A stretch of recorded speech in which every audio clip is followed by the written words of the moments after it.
So, recently I experienced a very drastic transformation, going from a lazy guy who couldn't start lifting, wouldn't eat right, couldn't concentrate when I studied, had no impulse control and procrastinated everything to a very disciplined person that is currently working on improving myself in all areas with a degree of self-control that I could have never imagined.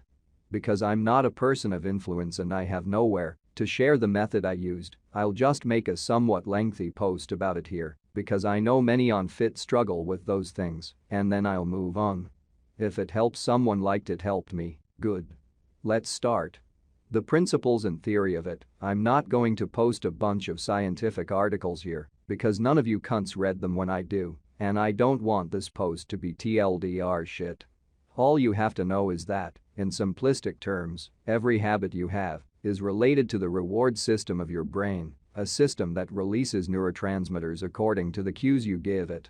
The process is complex, not entirely clear, and way beyond my grasp, but I do enjoy reading studies related to this because, well, that's the sort of thing you do when you're a procrastinator like I was.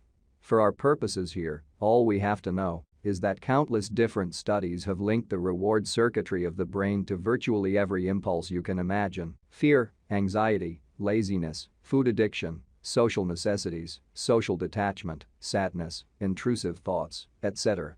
Your inability to control any type of impulsive has its roots in the neurochemistry of this wide and complex system.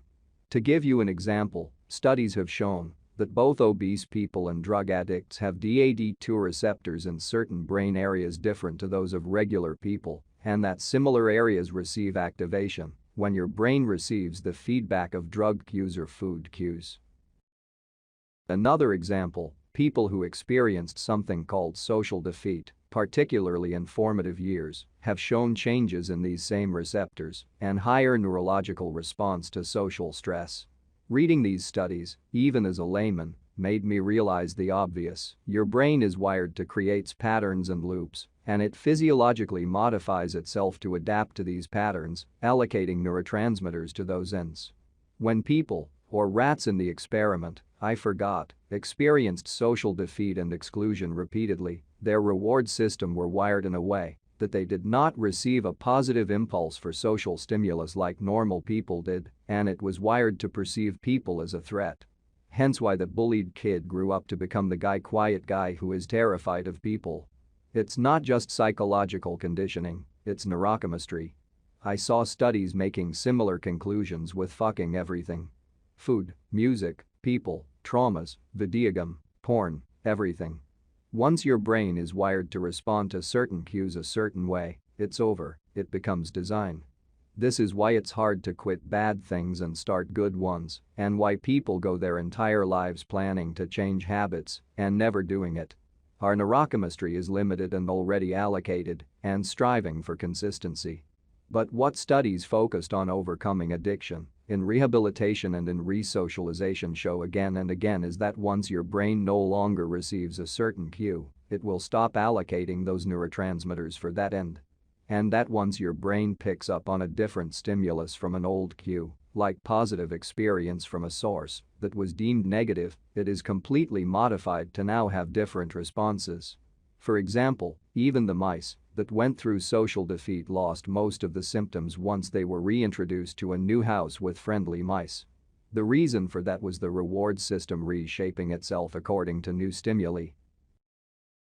Being the non-scientist that I am, I stretch this into a conclusion that now probably seems somewhat obvious. Your brain has been wired a certain way given the feedback and cues it received throughout your entire life, and that's where impulses and old habits come from, but it can be reseated. The purpose of this method is to understand the value of this reset and to achieve it. And here's how we do it. Your brain has been conditioned to respond to certain cues, so you'll deprave it from them. You'll no longer give it the feedback it gets from anything you enjoy, like a good videogame, good music, from going online, from tasty foods, and even from the nice people you love. You're wasting precious and limited neurotransmitters here, creating an addictive pattern towards wasteful ends. And even if the activity itself is not particularly damaging, and it's something you'd like to continue doing later, such as music, you should cut it with the rest for now, because we're trying to get rid of everything that feels pleasant. The purpose is to send your brain into an adapt or perish mode, as if you were suddenly deprived of all the means, to give it the cues it is waiting for, and that it has to look for new sources. You'll pull the plug off, so it can be reconnected to new things. Make no mistake, the reason it has learned to respond positively to such cues is a flaw in itself, a legacy of our primitive state. We respond positively to food that is crap and makes us fat because our brains evolved in a context of scarcity, so it learned to think that accumulating fat is a good strategy for survival. Other strategies include the desire to mate, to be part of a group, to improve ourselves in supposedly vital tasks through repetition, to accumulate. But it can't tell context apart or a good source from a bad one, so it now thinks that the endless cycle of porn, junk food, media consumption, internet boards, idleness, video games and online stalking that some of us are in fit the purpose of evolutionary needs.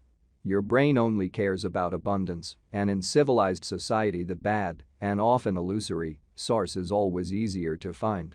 So you're going to send the signal that these sources have been depleted and we must adapt. You'll cut those pleasant hobbies, stock many books, make a strict meal plan for the next days that consists of healthy shit, more details later. You'll empty your room of most things that make it feel yours, like posters, computers, personal objects, anything that is aesthetically pleasing to you. This post will get way too long if I get into this, but trust me, this is super fucking important. You will not use a phone, no internet, no masturbation, no regular contact with people you like, no music you enjoy, more important than you think, no TV, no watching the news. Spend most of the day on your bed. If you have to go to work or school, leave your house late and get home early. If you have any reading to do, buy it, print it, send it to an e-reader, not a tablet. It will be your main activity. Your only hobbies will be lifting and reading, maybe meditating, and trust me, you'll love doing them, even if you hate it now. You're going to keep this up for 7 days. Also very important, avoid idleness, walking around doing nothing, daydreaming, avoid having imaginary conversations, avoid thinking about the past or people you know. Don't lose yourself in thought, maladaptive daydreaming show that those things can become the bad, abundant source on their own. The only thing I can tell is that I did this for 7 days, and I chose this number because it kept popping up in the studies. Often when a study tried to get a poor rat who had flawed dopaminergic reward circuits for whatever reason into a new set of circumstances, the time before readaptation became evident was around a week. Maybe it's just coincidence, sure, but anyway I think a week seems like enough time to turn you into an empty blank without hindering your life. If you think your case is severe, I recommend a longer period, like 2 or 3 weeks. In some studies, dietary protein led to an increase in striatal dopamine levels, while dietary fats had the opposite effect. One study had rats on a low-protein, high-carb diet, which led to decrease in density of D2 dopamine receptor in the striatum and the mesolimbic regions. This seems to be a trend, and we want to keep that reward system sharp for its comeback, so I'd recommend a diet high in protein. My cut was 45% protein, 30% carb, 25% fats, and I made sure most of the fats were coming from nuts and coconut oil. Again, this doesn't have to be a great diet because you'll only keep it for a week. Avoid junk food completely. Also, due to scarcity of good studies linking diet with dopaminergic circuitry, I chose to take some supplements like multivitamins and omega-3, and that I had a good amount of veggies in my diet. Keep a notebook and a pen around in those days. Use it as a diary if you want, but most importantly, use it to sort out your priorities, write what habits and projects you want to have after, and what habits you want to avoid. Once you're done with the 7 days, reintroduce the positive habits first. Don't try to do it before the 7 days period, even if it's something positive. If your first days after this deprogramming period is something like your ideal day, your brain will learn to take those actions as cues for its reward system. Eat well, exercise, talk to people, be productive, read, organize your space. You will feel no impulse at all to do any of the bad habits, so you're free to choose now. You can cut them forever Wait a few days to reintroduce them with less intensity.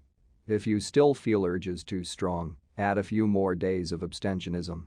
And that's it. I know this post was long and might as well die with no replies, but I had to write it because I felt somewhat guilty not sharing this method that has improved my life so bad. The principle is simple, and the science that lead me to it is well known, but for some reason few people have discussed a drastic proposal like that. Well, I, at least, haven't seen any. I spent so many years trying different things and nothing worked that to have it all gone away in a week seemed surreal at first. I avoided people my whole life, now I'm driven towards them. I avoided healthy food and workout, now that's what I crave after a while. I couldn't focus on anything, now I can sit and study for hours and hours with complete focus. I wasted time improving online personas and gaming avatars, now I've channeled this drive towards myself. As someone who was always depressed and unmotivated, this feels like a superpower. Good luck if you try it.